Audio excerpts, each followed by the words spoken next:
I never thought I'd be that guy. The one who gets targeted by cops for no reason. I was just driving home from my accounting job in Fayetteville around 11 p.m. when I saw those red and blue lights flashing behind me. 34 years of keeping my nose clean, paying my taxes, being a model minority, as they say. And suddenly, Officer Derek Sloan was tapping on my window, claiming my taillight was out. I did what you're supposed to do. Kept my hands visible on the steering wheel, spoke politely, handed over my license and registration. But Sloan kept looking at me like he was expecting something. He shined his flashlight all over my car interior, making comments about how nice my car was for someone like me. Then he demanded to search my vehicle without giving any reason. I knew my rights. I calmly told him I didn't consent to a search without probable cause or a warrant. That's when his whole demeanor changed. He stepped back, radioed for backup, and Officer Paula Winters showed up 5 minutes later. Funny how fast backup arrives when it's about harassing an innocent person versus actually responding to crime. They made me stand outside in the freezing rain for 20 minutes while they tore apart my car. Sloan kept asking if I had drugs or weapons, like he couldn't believe an Asian American guy in a decent car wasn't some kind of criminal. Later, I found out his body camera had mysteriously malfunctioned during the entire stop. They found nothing, of course, because there was nothing to find. Sloan just handed me a warning for the taillight that wasn't actually out and told me to drive safely. 3 days later, I noticed a police cruiser parked across from my apartment building. I wouldn't have thought much about it except I recognized Sloan sitting behind the wheel, just watching my place. No reason for him to be there. We don't have crime issues in my complex. He was clearly watching me. I'm not the type to let things slide, especially when someone's abusing their authority. So I went down to the police department to file a formal complaint. The desk sergeant, Troy Bennett, acted like I was wasting his time. Made me fill out the forms twice, claiming he lost the first set.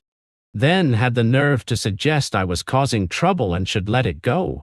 Found out later Bennett is Sloan's brother-in-law. Real professional. The next 2 weeks were insane. I got pulled over 5 separate times. 5 diffy. Always Sloan or Winters. Ridiculous reasons like improper lane changes or suspicious driving patterns. I drive a Honda Accord and work as an accountant. I'm about as suspicious as a glass of milk. Each time they'd hold me for as long as possible, check my ID, look disappointed when nothing came up, then let me go with a warning. My neighbor Elaine noticed what was happening. She's a paralegal at a local law firm and spotted the pattern right away. She told me to document everything, dates, times, badge numbers, exactly what they said. She even helped me pick out a decent dash cam to install in my car. Smart move, as it turned out. Sloan started parking directly across from my assigned spot at the apartment complex. Sometimes he'd sit there for hours with his high beams pointed at my windows. Pure intimidation. I couldn't even walk to my mailbox without him watching me. Couldn't sleep with those lights shining in my apartment. Had to buy blackout curtains just to get some rest. I tried filing another complaint about the harassment. Big mistake. Sergeant Bennett threatened me with obstruction of justice charges, claiming I was interfering with routine police business. Routine business of harassing me, apparently. He got in my face, told me I should watch my step or things could get complicated for me. The tickets started after that. 7 parking tickets in 1 month. For violations that didn't even make sense, like parking in a resident-only zone when I had my resident permit clearly displayed on my dashboard. I contested every single one of them. Waste of my time, but no way was I paying for their harassment campaign. The stress was getting to me. I started making small mistakes at work, showing up late because I had to take alternate routes to avoid certain patrol areas. My supervisor James called me into his office, looking concerned. Someone had called the company anonymously, claiming I had a drug problem. James said he didn't believe it, but had to follow up on any report. I knew exactly who made that call. Officer Winters took things to another level. She started showing up wherever I went, the grocery store, the gym, restaurants. She'd stand right behind me in line, close enough that I could feel her breath on my neck. Once she loudly asked the cashier if they'd had any counterfeit bills recently while staring directly at me. Everyone in the store turned to look at me like I was some kind of criminal. My phone started making strange clicking noises during calls. Friends mentioned getting weird calls from my number when I hadn't called them. I'm not paranoid, but I know when I'm being monitored. These people were tapping my phone without a warrant, trying to find anything they could use against me. Then came the detention. I was walking home from the bus stop when Sloan and another officer pulled up beside me. They claimed I matched the description of a robbery suspect. The description was for a white male about 6'2". I'm Asian American and 5'9". But that didn't stop them from cuffing me and taking me to the station for 4 hours of questioning. While they were processing me, I overheard Sloan talking to Winters in the hallway. He didn't know I could hear him say they were teaching the smartass a lesson about respect. They were laughing about it, like ruining someone's life was some kind of game to them. I'd never felt so powerless. When they finally released me without charges, I came home to find my apartment door slightly ajar. Nothing was missing, but my laptop had been moved and my filing cabinet was clearly rifled through. I called the police to report the break-in. Different officers showed up, took one look around, and basically suggested I was making it up for attention. Asked if I had been drinking or was on medication. One of them was smirking the whole time. Elaine came through for me again. She connected me with Howard Greenberg, a civil rights attorney who took one look at my documentation and knew exactly what was happening. He'd seen this pattern before: vindictive cops targeting someone who stood up to them, escalating until they could manufacture a reason to arrest them. Howard told me to keep documenting everything, but warned me things would likely get worse before they got better. He was right. Sloan showed up at my workplace the next week. He questioned my coworkers about my character and implied I was under investigation for serious crimes. Didn't specify what crimes, just left it vague enough to plant seeds of doubt. My boss was supportive, but I could see my colleagues looking at me differently after that. I tried going to internal affairs, tried escalating my complaints up the chain of command. Every attempt hit a brick wall. One officer actually suggested I might want to consider moving to a different city if I didn't like how things were being handled. They were closing ranks, protecting their own. It was like fighting against a machine. The final straw came 3 days later. Sloan pulled me over again about 2 blocks from my apartment. This time he ordered me out of the car immediately and had me stand with my hands on the hood while he searched. I watched in the side mirror as he quickly pulled a small bag of white powder from his jacket pocket and slipped it under my seat. Then he discovered it during his search, acting all triumphant like he'd caught a major drug dealer. I've never touched drugs in my life. Never. But there I was, being handcuffed in front of my neighbors, watching Sloan call in the drug bust with a smirk on his face. They impounded my car, took me to the station, booked me for possession. I kept telling them to check the dashcam footage, but no one would listen. They just processed me like I was already guilty. Howard showed up at the station within an hour of my arrest. He had the memory card for my dashcam that clearly showed Sloan planting the evidence. The booking officer refused to even look at it, said it had to go through proper channels. Howard was furious, but they wouldn't budge. I spent the night in a holding cell, terrified about what was happening to my life. Sergeant Bennett must have gotten wind of the dashcam footage. When it came time for my arraignment the next morning, suddenly Officer Sloan was nowhere to be found. The district attorney reviewed the footage Howard provided and immediately dropped all charges against me. The look on his face while watching that video, I'll never forget it. Pure disgust at what his colleagues had done. Howard didn't waste any time. We filed a civil rights lawsuit against Sloan, Winters, Bennett, and the entire Fayetteville Police Department.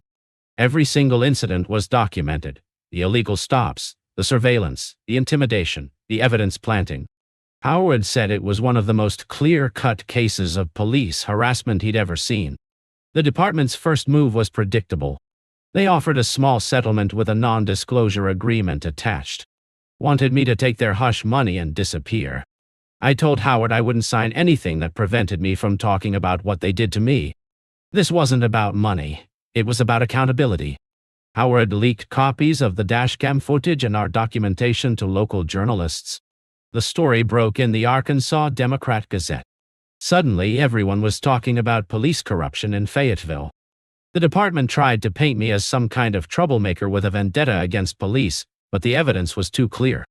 A Freedom of Information request revealed Sloan had 7 prior complaints for similar harassment, all buried by Bennett's interference.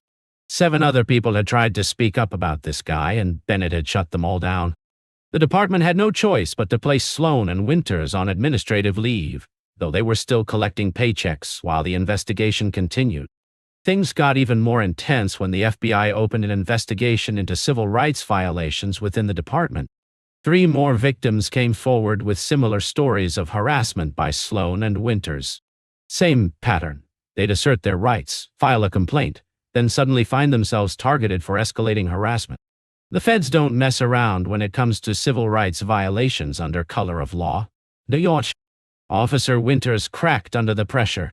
Facing federal charges, she agreed to testify against Sloan and Bennett in exchange for partial immunity. Howard told me she gave them everything.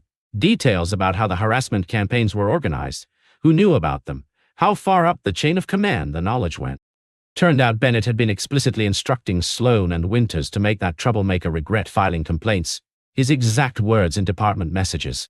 Sloan must have realized he was going down. In a desperate move, he tried breaking into my apartment to destroy the original dashcam footage. He didn't know I'd already provided copies to Howard and the FBI. My neighbor spotted him trying to jimmy my lock and called 911. The responding officers, his own colleagues, caught him red-handed in the middle of the attempted break-in. The look on his face when they put him in cuffs, priceless. The police chief couldn't ignore the situation anymore. With federal investigators breathing down his neck and media coverage intensifying, he finally fired Sloan and Bennett. Winters got demoted and reassigned pending the outcome of the federal investigation. Too little, too late if you ask me. The damage to my life was already done. The city manager called an emergency session with the police oversight board. I testified about everything I'd experienced. The illegal stops, the surveillance, the planted evidence, all of it. Other victims shared similar stories. The pattern was undeniable. These weren't isolated incidents. This was systematic abuse of power, targeting citizens who dared to complain about police misconduct. The FBI investigation uncovered something even more disturbing. This wasn't just about me. Bennett had been coordinating systematic harassment campaigns against at least 12 citizens over the past 5 years. Anyone who filed complaints against his favorite officers became targets. They'd use the full power of their badges to make these people's lives hell, illegal surveillance, manufactured charges, intimidation of family and employers. All because these people had the audacity to speak up. The indictments came down hard. Sloan faced multiple federal charges: deprivation of rights under color of law, falsifying evidence, witness intimidation, breaking and entering. Bennett was charged as a co-conspirator in orchestrating the harassment campaigns and obstruction of justice for burying legitimate complaints. Winters got lesser charges due to her cooperation, but still faced counts of civil rights violations and official misconduct. The entire police department was placed under a federal consent decree. Complete overhaul of their complaint procedures, mandatory body camera usage with serious penalties for deactivation, independent civilian oversight of all harassment allegations. No more cops policing themselves. No more burying complaints against officers. My lawsuit was settled for $1.20 million, with one crucial condition I insisted on: no non-disclosure agreement. I wanted to be able to talk about what happened to me, to warn others about these abuses of power. The court even ordered Sloan, Winters, and Bennett to personally pay portions of the settlement rather than having taxpayers cover the entire amount. They needed to feel the consequences in their own wallets. Sloan's sentencing was the moment I'd been waiting for. 7 years in federal prison for his crimes. The judge didn't hold back, calling his actions a grotesque abuse of power and betrayal of public trust. Bennett got 5 years for his role in orchestrating the harassment campaigns and covering up complaints. Winters got 18 months, reduced due to her cooperation with investigators. The FBI investigation didn't stop there. They uncovered evidence against 3 additional commanding officers who had enabled the harassment campaigns.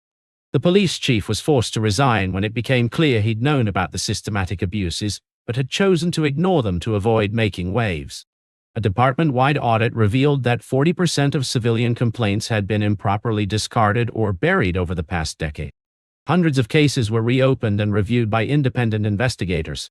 I used part of my settlement money to establish a legal aid fund specifically for victims of police harassment in small to mid-sized communities, places where people don't have access to big city resources or media attention, places where cops think they can get away with this kind of behavior because no one's watching.